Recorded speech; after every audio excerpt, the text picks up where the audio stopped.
Hola, ¿qué tal a todos? Soy la profesora Jania Julissa Pérez Bautista, licenciada en Contaduría, Auditoría e Impuestos. Y bueno, hoy venimos con una cápsula más. Esta es nuestra cápsula número 14, así que déjenme les comparto mi material de trabajo para que podamos dar inicio.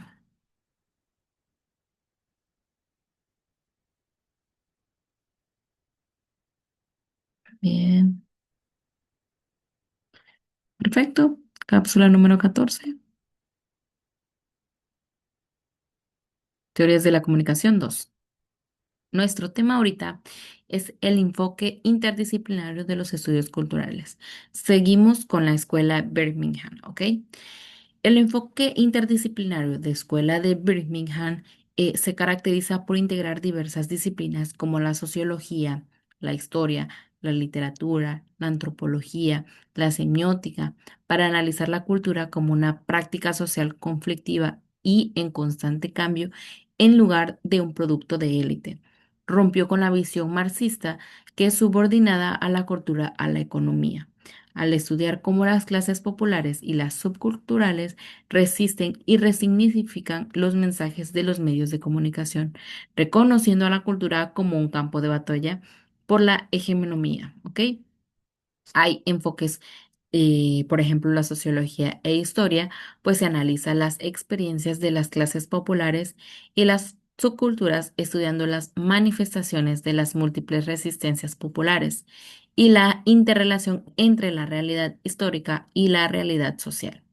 Ese análisis de la cultura popular se abandona la jerarquía entre alta y baja cultura para estudiar las prácticas culturales cotidianas y los productos de culturas de masas como la música y los medios de comunicación.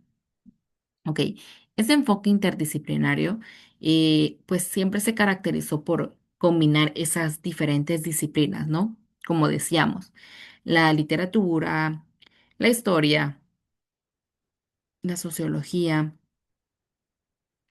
esas teorías de comunicación para analizar esa cultura popular y la relación con el poder y con las clases sociales. Ahora, ese enfoque siempre rechazó esas jerarquías tradicionales entre la cultura alta y la cultura baja, ¿no? Siempre fue considerando la cultura como un proceso de creación cotidiana en constante conflicto y analizando activamente el papel de los receptores en la resignación de los mensajes esa característica de ese enfoque de él, pues bueno, él decía que no era necesario, o ellos en la escuela de Birmingham decían que no era necesario tener esas relaciones, o bueno, ese rechazo a esas jerarquías de cultura clase alta, cultura clase baja, ¿no? Él siempre fue considerando la cultura en general como un proceso de creación, ¿no? Como una vida cotidiana, como un constante conflicto y como un papel de forma bueno hacia los mensajes que ellos daban, ¿no? Ahora, hubo una unión de esas disciplinas. Ahí fue donde rompió con los límites entre disciplinas como la sociología y la historia para analizar la interrelación entre la realidad social y la histórica. ¿Ok? Aquí entre esa fue prestando atención a lo que fue la vida cotidiana, fue viendo si en realidad era para romper esos límites entre esas disciplinas, entre la sociología y entre la realidad social y la histórica, ¿no? Ahora, una cultura como un espacio de conflicto, pues a diferencia de visiones que subestiman la cultura, pues la escuela de Birmingham consideró un campo de lucha por la hegemonía, que siempre fue influenciado por estas estructuras del poder, pero no completamente fueron determinados por ellos, ¿ok? Siempre fue de esa forma, ¿no? Ahora. La semiótica, estudios de medios, se examina cómo los mensajes mediáticos son polisémicos y cómo los receptores activos no los aceptan pasivamente, sino que los decodifican y de manera hegemónica, anunciada o opuesta basándose en sus propias experiencias. Esa antropología, pues se que adaptó una definición antropológica de la cultura como un conjunto de actividades y producciones de todos los individuos en una sociedad que incluye desde las artes hasta las prácticas diarias, ¿no? Ahora, esos receptores activos que se oponen a la idea de esas audiencias pasivas que fueron argumentando que los mensajes de los medios polisémicos que son decodificados y que son activamente por los receptores, según ellos, a su propia experiencia y a su propio contexto cultural, ¿no? Ahora, siempre centró que los estudios de la cultura popular, incluyendo las subculturas juveniles, para entender cómo los grupos sociales negociaban y resistían esos mensajes dominantes a través de esa producción y del consumo cultural. Ahora, aunque a veces tienen bases marxistas, va un poco más allá de un término económico, ¿no? Que va argumentando si la cultura tiene alguna autonomía, alguna relativa algo respecto a la estructura política y económica, ¿no? Ahora, en esta estructura, pues siempre se van oponiendo a esas audiencias de formas pasivas, ¿no? Para que los mensajes sean polisémicos y que sean decodificados por los receptores según pues una propia experiencia y un propio contexto cultural, ¿no? No que ellos nos digan qué es lo que en realidad, sino que el mensaje nos llegue a nosotros y podamos interpretarlos de una forma buena y de una forma de acorde a nosotros, ¿no? Esos estudios culturales interdisciplinarios, ¿no? Siempre exploraron esas culturas jóvenes, así como los contenidos y esa recepción de los medios de comunicación. Ahora, aquí es donde decimos que esa noción de cultura pues generó bastantes contradicciones, ¿no? A esos trabajos sociales, porque designaban tanto una serie de obras clásicas como maneras de vivir, de sentir y de pensar propias a un grupo social. La idea de una cultura legítima implica una posición entre, por ejemplo, el museo y el fútbol, ¿no? Entre esas dos obras y la cultura de masas producidas por esas industrias culturales, de una manera de reflexionar sobre esas culturas y de articularlas directamente vinculadas a las tradiciones nacionales. Ahora, hay una donde se resistieron y pues asistieron el desarrollo de esas temáticas. Pues fue donde exploraron las culturas jóvenes y obreras, así como esos contenidos y esa recepción de los medios de comunicación. Algunos historiadores analizan las manifestaciones de las múltiples resistencias populares. Esas investigaciones pues tuvieron un carácter precursor, lo que constituyó inicialmente un foco marginal de investigación, que fue situado en un mundo académico y en las redes de la nueva izquierda británica, ¿no? Ahí es donde se expandieron y de forma considerable, ¿no? Pues trabajaron de forma gradualmente a los componentes culturales que fueron vinculados a el género, a la etnicidad y a las prácticas de consumo. Consiguieron una difusión planetaria, pero esa expansión se acompañaba de unas ciertas rupturas, ¿no? Ya que los oponentes accedían a cargos de responsabilidad y el mundo académico. Ahora, su inspiración teórica debe hacer frente a la desvalorización del marxismo y en ese auge de nuevas ideologías y teorías como así esos efectos de los cambios sociales, esa revaloración esas visiones o las neoliberales.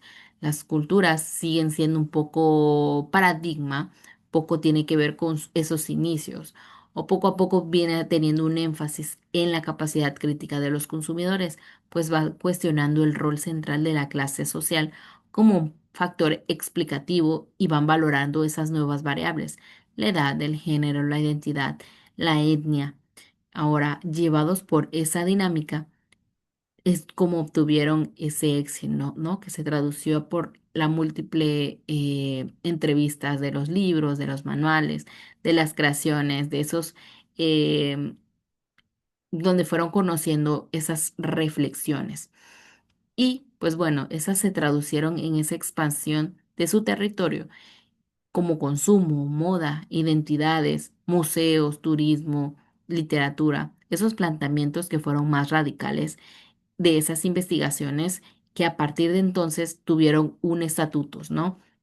Ese término que marcó el rechazo de las separaciones disciplinarias y de las especializaciones y la voluntad de combinar las contribuciones y los cuestionamientos provenientes eh, y la convicción de que lo que está en el juego en el mundo contemporáneo pues necesita ser cuestionado a partir del enfoque cultural. Esa iniciativa generó un debate, puesto que el término de disciplina es también un sinónimo de seriedad, de control, de respeto, de reglas más. Precisamente ese objetivo pues consistía en situar esas investigaciones y esos debates, ¿no? De forma crítica. Pues ahí fue donde se fue desarrollando esa cultura, esos enfoques de esos estudios. Ahora, por ejemplo, en la etapa de cristalización, donde se fue constituyendo ese reconocimiento social, cultural, pues fue que lo fueron publicando, ¿no? Fueron haciendo au- esa audiencia que influía a la cultura difundida de la clase para que fueran describiendo con una gran finura esa etnografía del paisaje, ¿no? Esa cotidianidad de la vida popular. Ese profesor de literatura inglesa, pues va analizando la manera según la cual las publicaciones vayan destinadas y que el público siempre se integre en ese contexto. Su idea era que tuviera ciertas tendencias a sobrevalorar la influencia de los productos de la industria cultural sobre las clases populares, ¿no? No hay que combinar y olvidar nunca de esas influencias culturales a coincidir de manera muy lenta sobre la transformación de las culturas que están neutralizadas a menudo por fuerzas un poco más antiguas, ¿no? ah, los ciudadanos pues a veces no tienen una vida como la lectura en una literatura, ¿no? Ahora, es difícil mostrar y demostrar esa semejanza que ellos dijeron, pero siempre tuvieron un contacto continuo en la vida de las clases populares, pues es suficiente para favorecer una toma de conciencia, incluso si las formas modernas de ocio fomentaran entre la gente de pie a unas actitudes consideradas como nefastas en cierto de varias dimensiones de la vida, ¿ok? La idea de esa resistencia de orden cultural es pues de forma consustancial a la multiplicidad de los objetos de investigación que se han caracterizado por esos dominios de esos estudios culturales. Ahora, hace referencia más a la convicción que es imposible abstraer la cultura de las relaciones de poder y de las estrategias de un cambio social, ¿no? Ahí es donde van explicando esa influencia ejercida por ese movimiento de esos trabajos, ¿no? Pues bueno, aquí también en este enfoque interdisciplinario de esas medios de cultura, pues sabemos que un estudio cultural, pues es un campo, ¿no? De investigación, de carácter interdisciplinario, que va explorando esas formas de producción o esa creación de significados y esa difusión de las sociedades actuales. Desde la perspectiva de la creación de significado y de los discursos reguladores de esas prácticas significantes, pues la sociedad va revelando el papel eh, representado por el poder en la regulación de las actividades cotidianas de las formaciones sociales. Ahora, ese pensamiento surge a pesar y de pensar en dos aspectos: cómo se encontraba social, cultural y políticamente Inglaterra después de la Segunda Guerra Mundial, ¿no? Y la corriente de investigación a la que dominaron y esa cultura y esa civilización, ¿no? Ahí fue donde se fue desarrollando eso por varias razones. A principios de los años 50 fue el surgimiento de una nueva Inglaterra que consistía en rescatar a la producción industrial y prevenir la ausencia de esa clase obrera e identificar la razón de la americanización en la cultura popular como una modernidad. Ahora, en la semiótica y estudios de medios examinan cómo los mensajes mediáticos son polisémicos y cómo esos receptores activos no los aceptan de forma pasiva, ¿no? Ahora, ese enfoque de esa teoría política utilizan conceptos de hegemonía para comprender cómo los grupos dominantes intentan ejercer intelectualmente y moral sobre la sociedad, así como la relativa autonomía de la superestructura cultural frente a la estructura económica. Por cierto, esa universidad de Birmingham, pues ya cerró en el 2002. Pues bueno, chicos, nos vemos en una siguiente cápsula. Cuídense mucho y aquí estamos por cualquier duda.